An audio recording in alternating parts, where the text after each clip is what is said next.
किस रूप में आकर नारायण मिल जाएगा, पता नहीं किस रूप में आकर नारायण मिल जाएगा। ज्ञान बांटने के प्रमुख फायदे जो हैं वो मैं आप लोगों को बताऊंगा, ध्यान से सुनिएगा। कान लगा के बातें सुन ले सूखे हुए दरख्तों की, लेता है भगवान परीक्षा सबसे प्यारे भक्तों की। एक जिससे वह आपके दिमाग में और भी अधिक समय के लिए बैठ जाता है। दूसरा फायदा है आत्मविश्वास में बढ़ोतरी। किसी भी विषय पर चर्चा करने से आपकी पकड़ और आत्मविश्वास मजबूत होता है। तीसरा है अविनाशी संपदा। धन बांटने से घटता है लेकिन ज्ञान बांटने से बढ़ता है।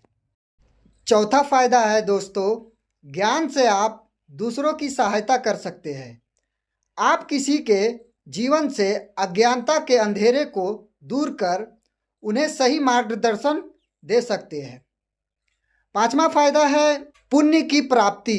ज्ञान साझा करने से सबसे बड़ा पुण्य माना गया है। छठा फायदा है दोस्तों सामाजिक और व्यक्तिगत विकास।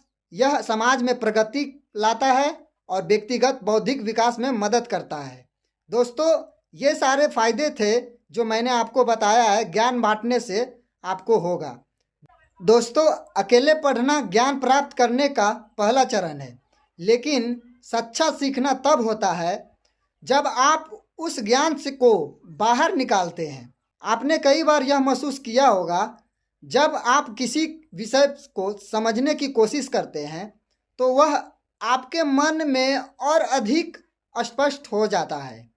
ज्ञान को अपने तक ही सीमित रखना पानी को एक छोटे बर्तन में जमा करने जैसा है। वह जल्द ही स्थिर और बासी हो जाएगा, लेकिन जब आप उस ज्ञान को किसी के साथ बांटते हैं तो वह एक नदी बन जाता है। वह आपको और आपके श्रोता दोनों को ताजगी और गति देता है। पढ़े हुए को किसी के साथ बांटें। ज्ञान जब बांटा जाता है तब वह जीवन बनाता है।